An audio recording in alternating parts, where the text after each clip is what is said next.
YouTuber Raavan episode అటు కూటమికి ఇటు వైసీపీకి మధ్య ఒక పొలిటికల్ ఫైట్ కు సెంటర్ పాయింట్ గా మారింది. హద్దులు దాటి మాట్లాడినందుకు లీగల్ గా యాక్షన్ తీసుకుంటున్నామని అధికార పక్షం అంటూ ఉంటే పక్కా కక్ష సాధింపు అంటూ రివర్స్ అటాక్ చేస్తోంది వైసీపీ.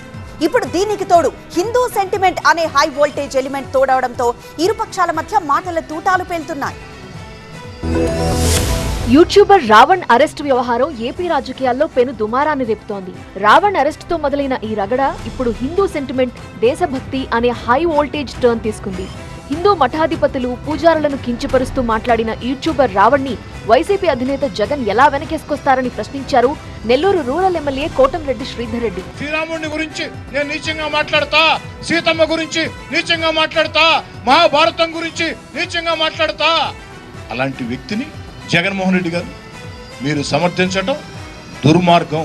తనకు దేశభక్తి లేదని స్వయంగా జోసెఫ్ బహిరంగంగా చెప్తుంటే అలాంటి వ్యక్తిని వైసీపీ నేతలు ఎలా సమర్థిస్తారని ప్రశ్నిస్తున్నారు టీడీపీ నేతలు. దేశంలో ఉన్నటువంటి మతాల గురించి మాట్లాడినటువంటి వ్యక్తుల్ని వెనకేసుకొస్తున్నటువంటి వ్యక్తుల్ని ఏమనాలో ఒక్కసారి ఆలోచించాలని ప్రజల్ని కోరుతా ఉన్నా.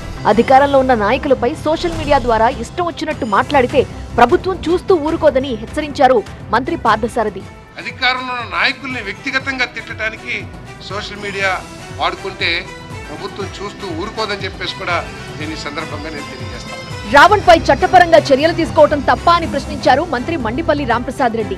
వైసీపీకి సంబంధించిన నాయకులు ఇది పెద్ద దేశ సమస్య కట్టు చూపిస్తూ ఇతనేదో పెద్ద మహానుభావుడు, స్వాతంత్ర ఉద్యమంలో పాల్గొన్నవాడు విధంగా ఆయన చిత్రీకరించడం చాలా హాస్యాస్పదం.